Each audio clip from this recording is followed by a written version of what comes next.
Hentikan spekulasi, hapuskan berita yang tidak pasti, tak pasti, jangan kongsi. Assalamualaikum, salam sejahtera dan salam keluarga Malaysia. Bertemu lagi kita dalam Pastikan Sahih edisi Jumaat 10 Jun 2022 bersama saya Nadin Nordin. Buat seluruh keluarga Malaysia, ingatan buat kita bersama agar tidak menyebarkan maklumat palsu menerusi SMS atau media sosial kerana ianya adalah kesalahan di bawah Seksyen 211 dan 233 Akta Komunikasi dan Multimedia 1998. Dapatkan sumber berita yang benar, tepat dan sahih dengan mengikuti media sosial rasmi kami dengan carian Berita RTM. Ayuh kita aktifkan segmen Sahih.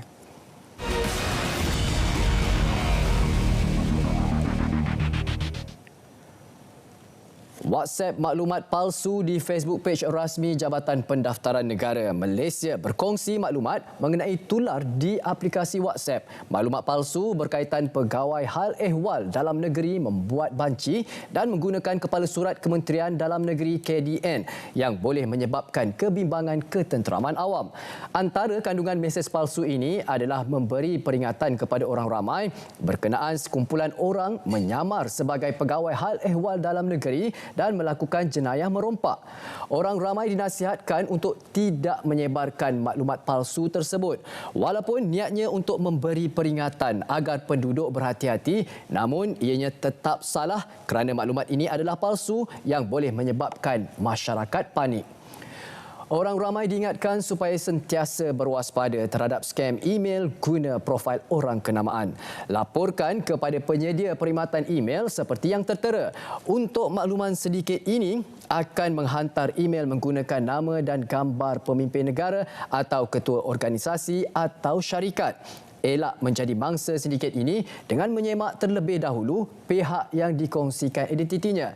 Jika salah atau palsu, laporkan kepada pihak polis serta hentikan penyebarannya dengan laporkan kepada penyedia perkhidmatan email seperti Gmail atau Yahoo Mail.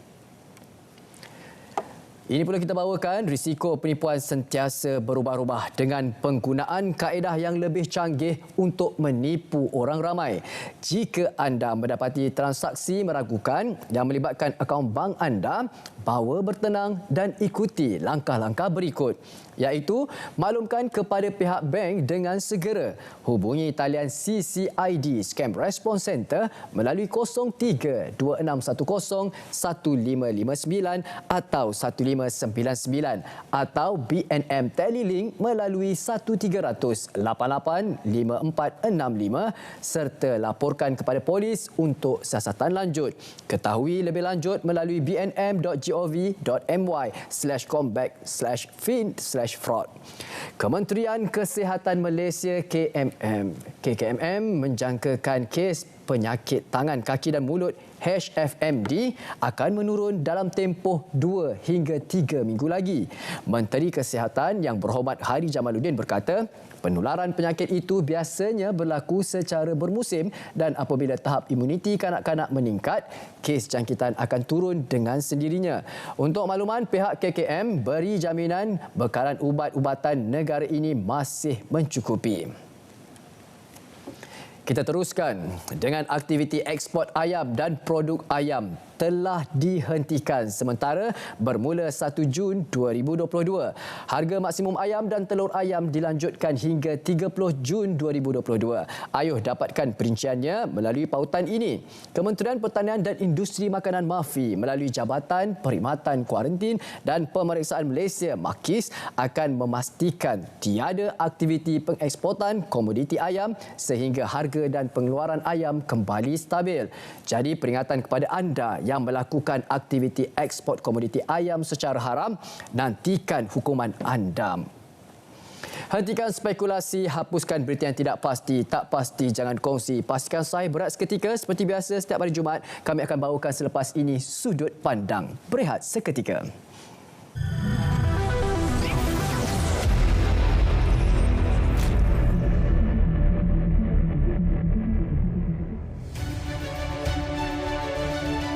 Usahlah wujud bibit pertikaian apabila setiap kali negara berhadapan dengan masalah sekuriti makanan dan peningkatan kos sara hidup.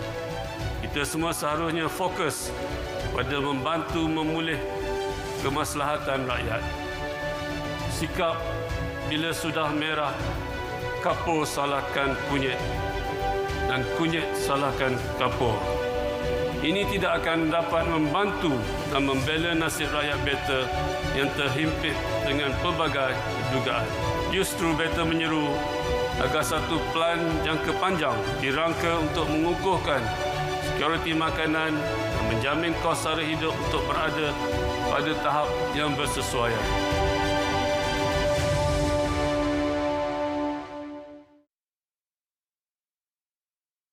Kerajaan Tuanku kekal komited untuk melonjakkan prestasi perdagangan dan pelaburan negara, termasuk memastikan pelaburan langsung domestik terus dirangsang. Bagi mencapai matlamat ini, Kerajaan Tuanku akan terus memastikan urusan para pemain industri dipermudahkan dan sistem penyampaian perkhidmatan awam dipertingkatkan. Bagi tahun ini, Kerajaan Tuanku bertekad memacu ekonomi untuk mencapai pertumbuhan di antara 5.3% sehingga 6.3% sebagaimana yang diunjurkan.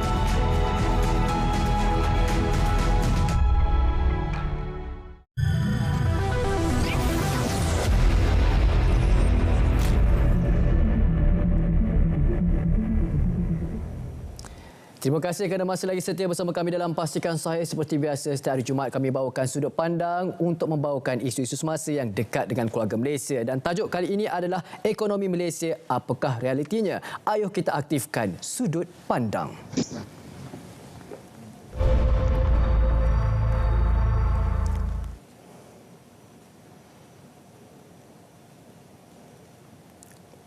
Ekonomi Malaysia dijangka meneruskan momentum pemulihannya tahun ini, menyaksikan prestasi positif suku pertama 2022 yang berkembang 5% disokong peningkatan dalam permintaan dalam dan luar negara serta pemulihan pasaran buruh. Jadi untuk membincangkan topik kita pada hari ini, ekonomi Malaysia, apakah realitinya? Ayuh kita lalukan kedatangan tamu kita secara dalam talian iaitu Profesor Madya Dr. Ahmed Razman Abdul Latif, penganalisis ekonomi Putra Business School. Assalamualaikum, Doktor. Waalaikumsalam warahmatullahi wabarakatuh. Nadir. Ya, terima kasih Doktor kerana sudi memberi ruang kepada kami untuk kita berbincang mengenai topik kita pada hari ini iaitu ekonomi Malaysia, apakah realitinya. Dan seperti mana yang telah saya kongsikan sebentar tadi, untuk permulaan berdasarkan maklumat yang dikongsikan sebentar tadi, mohon respon Doktor dari kacamata seorang penganalisis dan juga pengamatan Doktor secara keseluruhan, apakah realiti terkini ekonomi negara, Doktor?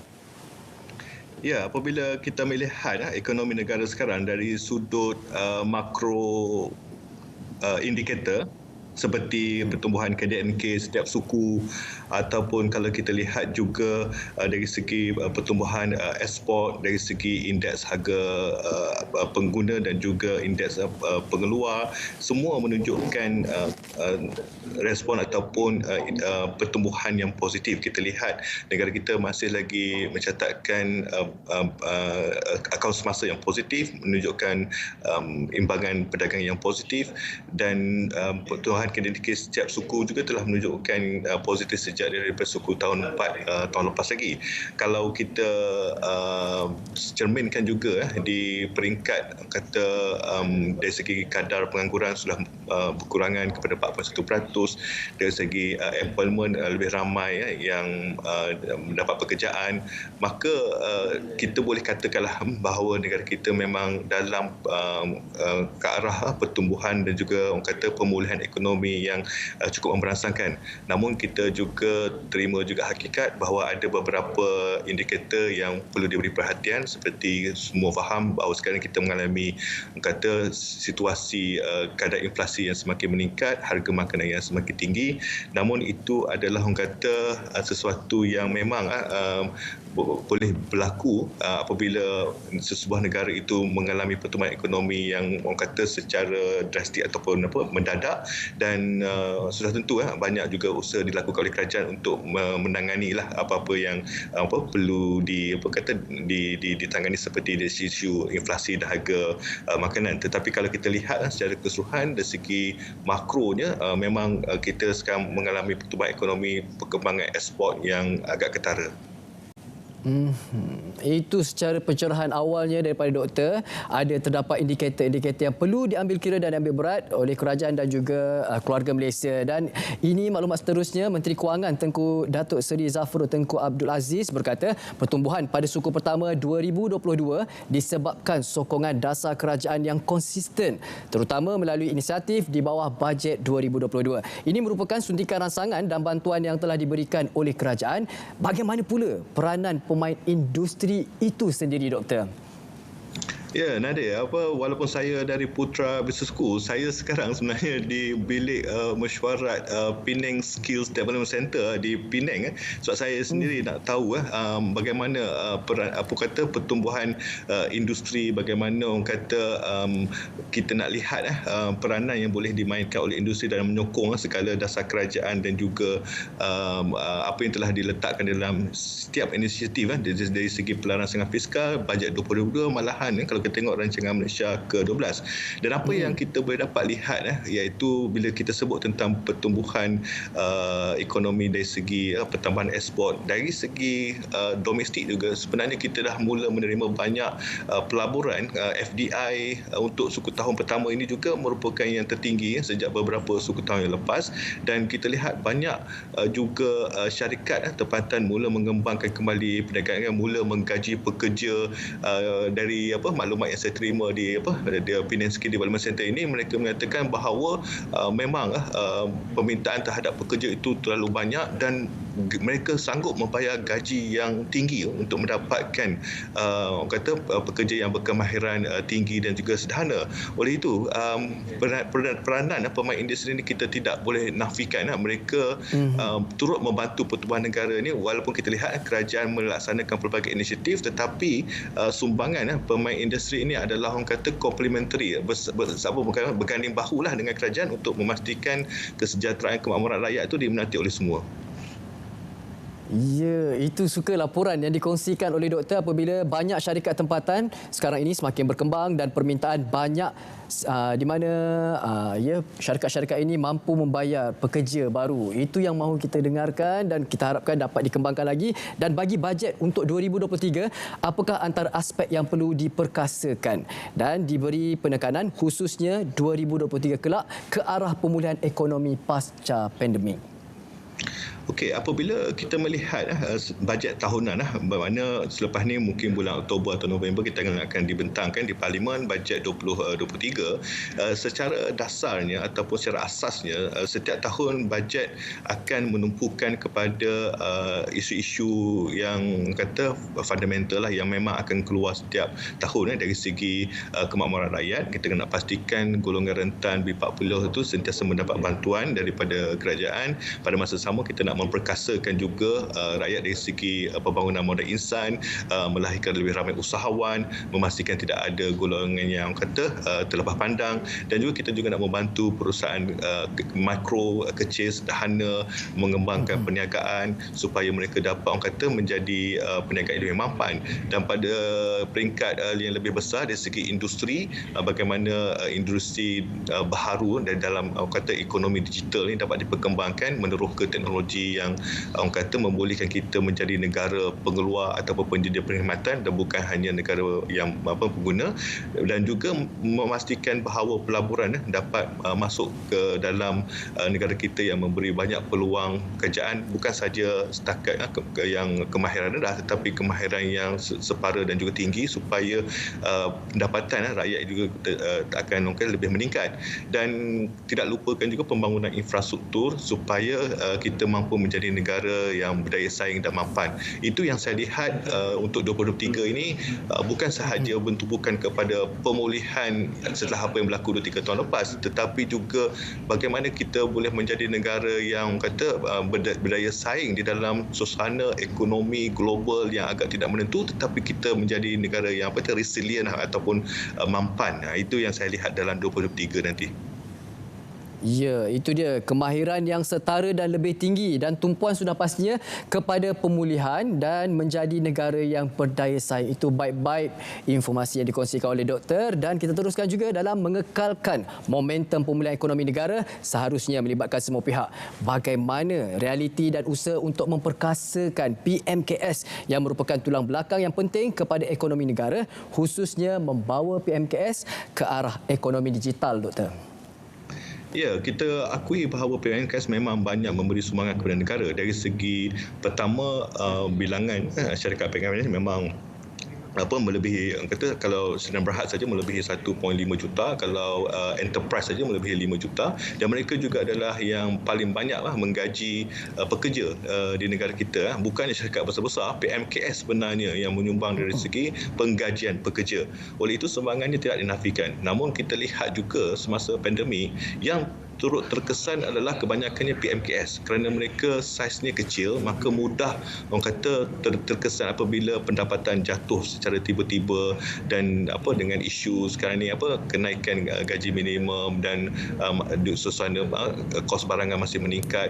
Oleh itu untuk memastikan bahawa PMKS ini berkekal menjadi tulang belakang yang penting kepada ekonomi negara, seharusnya berlaku orang kata perubahan ancakan paradigma untuk mereka dari segi pendigitalan dan juga otomasi untuk mengurangkan kebergantungan kepada, sebagai contohlah, tenaga buruh pekerja asing. Kita lihat semasa pandemik ini itulah cabarannya, dan bagaimana mereka juga boleh menjadi lebih orang kata mampu orang kata mampan kerana kita lihat negara kita sudah mula mendatangi pelbagai perjanjian antarabangsa seperti RCEP, CPTPP yang membolehkan perdagangan tanpa orang kata banyak sekatan dilakukan antara negara tertentu, dan ini walaupun boleh membawa peluang kepada PMKS ini untuk mengembangkan perniagaan ke pasaran lebih besar, tetapi juga memungkinkan syarikat daripada luar juga untuk masuk ke negara kita.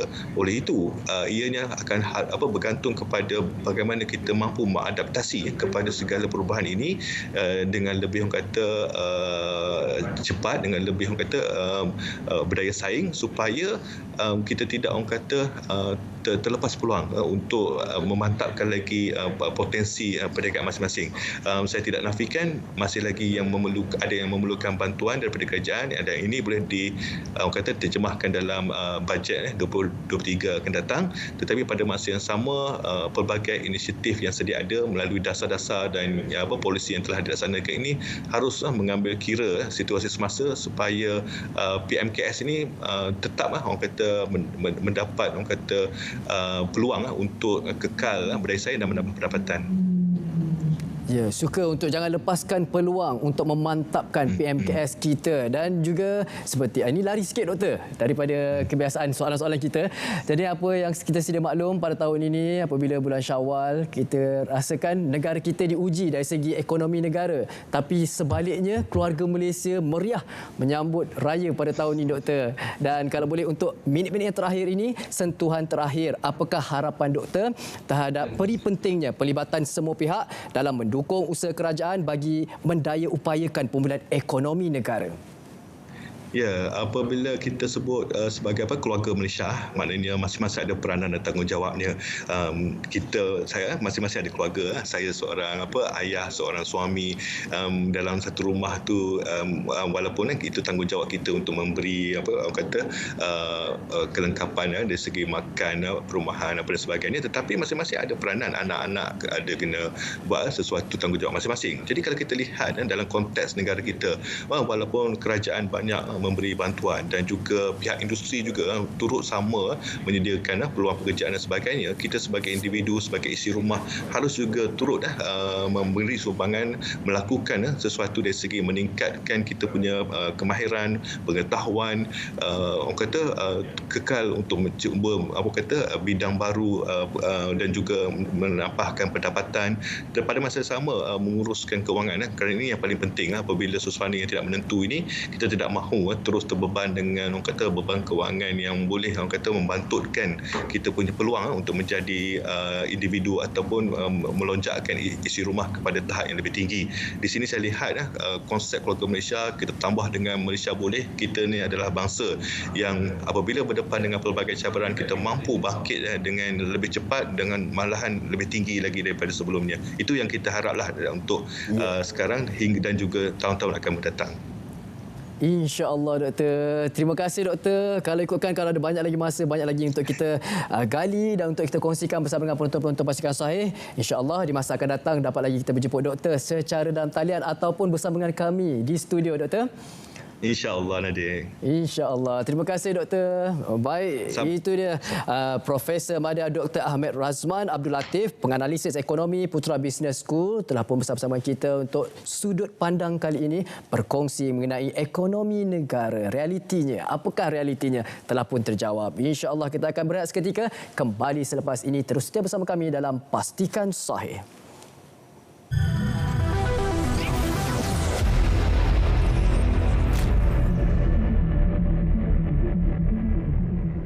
dalam usaha memperbaiki mutu perkhidmatan jalur lebar berhubung dengan 5G. DNB akan diletakkan di bawah kawal selia Kementerian Komunikasi dan Multimedia, dan DNB juga disyaratkan supaya kos borong hendaklah lebih murah daripada kos 4G. Pelaksanaan kontrak tidak kurang daripada 61% daripada kerja-kerja pembinaan infrastruktur hendaklah diuntukkan kepada syarikat-syarikat Bumiputera yang mencukupi syarat dan mempunyai lesen-lesen yang diperlukan.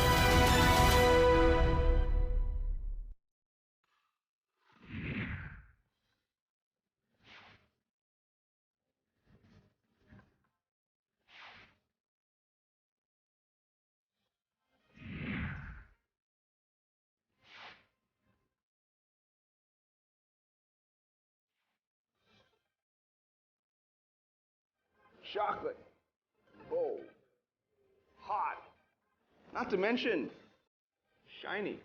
Tell me about it. Talk to Terrence.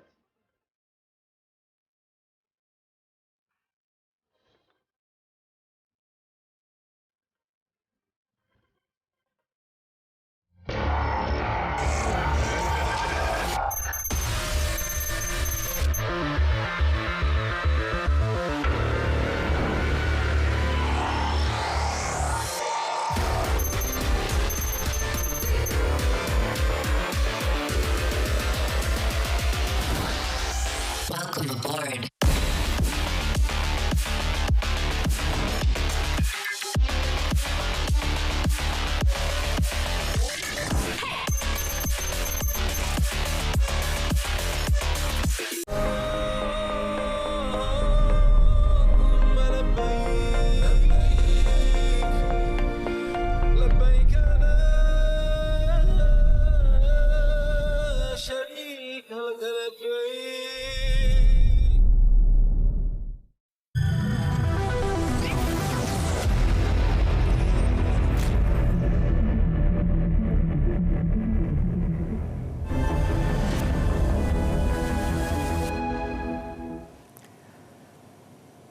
Kembali lagi bersama kami dalam Pastikan Sahih. Seperti biasa untuk minit-minit yang terakhir, di segmen terakhir, segmen notifikasi, kami akan bawakan hebahan yang perlu diwar-warkan kepada seluruh keluarga Malaysia untuk anda ikuti. Ayo kita mulakan dengan sama-sama kita saksikan pada malam ini inklusif, program inklusif bersama tetamu yang dirai Yang Berhormat Tan Sri Noh bin Haji Omar, Menteri Pembangunan Usahawan dan Koperasi. Pada malam ini 8.40 malam sudah semestinya di saluran berita RTM My Freeview 123 juga siaran serentak di TV1. Untuk mudah, selalu saya war-warkan kepada semua penonton muat turun aplikasi RTM Klik ke telefon pintar anda melalui Google Play atau App Store.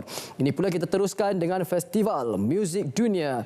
Rainforest kini kembali. Apa khabar kita orang semua teh? Orang-orang miak-miak Sarawak ya, pada 17 Jun hingga 19 Jun 2022, Kampung Budaya Sarawak. Ayo sama-sama kita meriahkan dan jangan lupa untuk menjaga kesihatan kita di tahap yang terbaik demi kemaslahatan kita bersama. bersama. Dan seterusnya, kita teruskan dengan perkongsian MEF hasil MEF Tax Webinar 2022 Building Sustainable Future pada 22 Jun 2022 iaitu pada hari Rabu minggu hadapan, dan juga 5 topik yang akan dibincangkan. Anda boleh saksikan. Untuk pendaftaran ataupun pertanyaan, anda boleh email ke seminarmef@hasil.gov.my. Ini pula Mini Carnival Jom Kerja 11 Jun 10 pagi hingga 4 petang. Dewan Serbaguna Pusat Komuniti Gombak Kuala Lumpur. Pelbagai acara ataupun program untuk anda rebut peluang. Inilah masanya bagi anda yang mencari peluang pekerjaan. Inilah masanya. Jom Kerja 11 Jun 10 pagi hingga 4 petang di Dewan Serbaguna Pusat Komuniti Gombak Kuala Lumpur. Dan ini adalah EZ Adu KPDH NEP. Ya, KPDH NEP mudahnya buat aduan dengan EZ Adu. Pengguna hanya perlu mengikut 4 langkah mudah ini: kemasukan butiran aduan, pengisian laporan aduan, penandaan lokasi aduan, lampiran gambar sebagai bukti. Anda boleh semak aduan anda untuk ketahui status dan tindakan yang telah diambil penguatkuasa KPDH NEP terhadap aduan anda. Dan ini boleh lagi kita bawakan kepada anda pertandingan TikTok kesedaran pendermaan organ. Syarat pertandingan anda boleh saksikan. Tarikh tutup penyertaan 23 Jun 2022. Hadiah-hadiah yang menarik menanti anda. Dan seterusnya, pengukuhan, pembaharuan dan ketahanan. Inilah yang perlu kita sama-sama. Penglibatan dan perundingan pelbagai pihak berkepentingan. 400 agensi, NGO dan pertubuhan masyarakat sivil bakal berkongsi input dan memorandum berkaitan bajet 2023. Pengukuhan, pembaharuan dan ketahanan sosioekonomi keluarga Malaysia bajet 2023. Iaitu anda boleh layari laman sesawang budgetmemorandum.treasury.gov.my. Dan apa lagi yang boleh kita bawakan? Ini adalah kaji selidik penambahbaikan budaya kerja di Kementerian Kesihatan Malaysia. Tempoh 27 Mei hingga 10 Jun 2022. Tujuannya adalah mendapatkan maklum balas bagi menambah baik budaya kerja di Kementerian Kesihatan Malaysia. Kumpulan sasaran warga kerja Kementerian Kesihatan Malaysia. Maklumat lanjut anda boleh saksikan, ada nombor telefon tertera dan juga email adalah hwcitf@moh.gov.my. Hentikan spekulasi, hapuskan berita yang tidak pasti. Tak pasti, jangan kongsi. Pastikan sahih untuk minggu ini berakhir di sini. InsyaAllah kita akan bertemu lagi pada minggu hadapan, Isnin hingga Jumaat, 3.30 petang. Sudah semestinya di saluran berita RTM My Freeview 123. Assalamualaikum, salam sejahtera dan salam keluarga Malaysia.